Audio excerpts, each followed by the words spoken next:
All right, I thought we got good work today. We had some energy today. Sometimes we need to be maybe a more focused energy. Got a little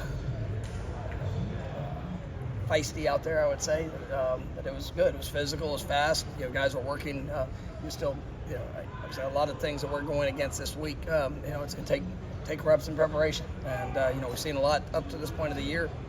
As you continue to always work on a game plan, being able to get that implemented. You want to clean up the details, the fundamentals.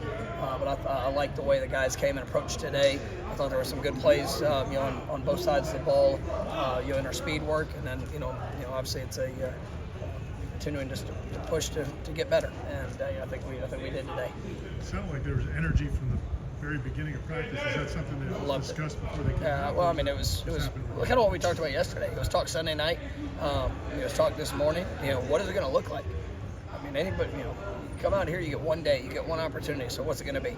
Is it going to be your best? Then we have a chance. Are you going to learn from the mistakes or or even the positives that you've had? Are you going to work and be better? And if you're willing to bring that mindset, you got a chance. And I thought our guys had a good energy from the beginning, which gave us a chance to get real work. And were there mistakes? Absolutely, but we get a chance to go and see good effort, plenty of want to, and a mistake happened. Now we can work to get it corrected. Ja'Kai Douglas seemed to have a pretty solid day of practice. How encouraged are you by his ongoing progress? I mean, I thought I'm excited to see Ja'Kai kind of get back in the routine. I mean, obviously in the game, got a couple catches. Had a really big catch there, down the field, which was good. I mean, he's a very talented player, a guy that can separate, has great speed. Had a good practice today. Still some plays we got to clean up, but I mean, I like to see that his confidence growing and just continuing to emerge for us. You mentioned feisty practice. Do you like seeing that competitive spirit, or do you find a bit reckless at times? No, I mean it's everything needs to be in control. I mean, I want, you always talk about emotion. I like having an emotional team. And also I'm an emotional coach, but it's controlled emotion. It's making sure that everything is pushing towards the ultimate goal. Now, anybody can go out there and be a loose cannon and get nothing done because it's a waste of time. But it's about making sure help guys grow in the situation, and I try to make them uncomfortable every day. I want to see what's the tipping point where I can get maybe a response to be able to help educate them on what we need to do in the moment. Will you watch the playoff reveal? Will you have somebody tell you about it? I mean, probably not going to watch it just by the timing of what we have game plan wise. But I mean, if I'm done, I'm not against understanding what's out there. But like I said on Monday, it's yay. Would it be like there's certain things I don't want to know about because I feel like it'll distract me. I mean, do you not want to know? I'm not going to get distracted. I'm not. That's a part of it. Like, we have a purpose, we have a mission, we have something, and 8-0 can be distracting if you allow it to be distracting. Anything, good, bad. When we were 0-4 a few years back, that could have been very distracting. It's about what you're willing to do and what you're willing to invest to get to where you want to go. And do I want people nationally to recognize, our program and the great players I get to coach? Absolutely. And I think it's wonderful that people are talking good about Florida State. They should. We got a really good team. We got guys that have played at a high level. We played perfect? No. Do we have a lot of areas to improve in? Yes. But don't tell me anything. I want people to talk good about Florida State because they're going to. And that's why the way that we do things, we want to make sure we're representing the program the way it deserves to be represented. We're competing to get better, and it's something that people want to be a part of.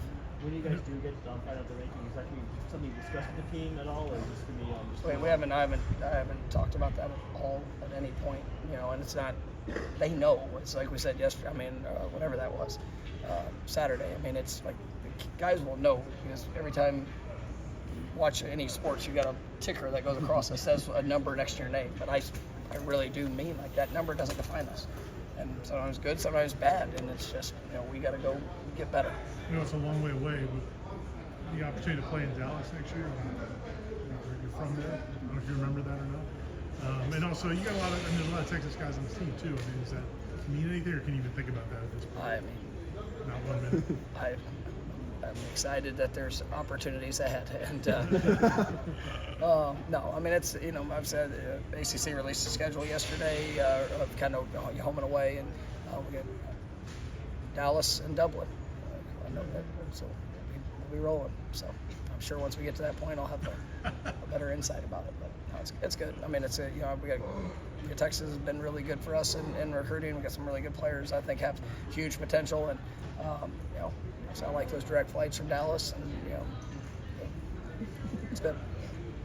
You used to coach at Pitt back in 2011. Does it mean anything getting back there, or like it's your first time being back? I mean, it was a very short time that I was there, but I enjoyed the city. I mean, it's a really it's a good place, and good people. Had a lot of people that welcomed us well. I mean, it was a short-lived trip, but I absolutely enjoyed my time when I was there, and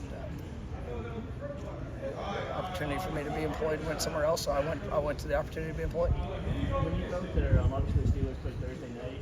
Is there anything you're looking for 2 days later when you get there, the field being set up and how it's going to look? No, I mean, we understand that it's a different surface. It's one that that gets that gets a heavy wear on it. That is one of the things of working there and being there in the month of November, kind of a little bit of what to expect.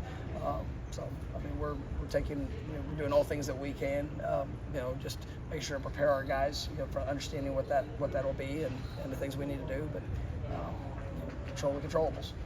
Coach Fuller yesterday said one of the tricky things of playing in a pro stadium is that the splits for the defense. Do they not repaint the hash marks? They do. So they have the pro numbers, but then on the outside, both. I mean, you have 2 different sets of it, but like the outside numbers are just indicated by basically 2 lines of what top and bottom of the numbers. Obviously, you got the hashes. I mean, all things that are a little different. So it is. You just got to be aware. But those are like the things to look at. For the game day. You just we had the same thing when we went to New Orleans last year, and so we're accustomed to it. Some of the young guys, we'll have to walk them out there, but we've already been talking about it here throughout the course of the week. The defense has done a much better job the last 4 games of not giving up the big plays. Is that what's just anything you guys changed, or is it just guys understanding what they're doing? No, I think we've eliminated some of the mistakes that showed up that allowed your open receivers or maybe a busted coverage. We've limited that. There was still a couple plays the other day that we can be better, and I think our guys are playing well together. I think it's it's still every week's its own challenge, but I mean they understand what we're trying to take away, and doing a good job of it. You're good. What are the Norvells giving away for Halloween tonight? No clue. I know there is a big what do they call it? Like a hollow. What is it? Pumpkin. Jack-o'-lantern. Yeah. Filled with candy somewhere, but I don't know. It's Maria's. She's on.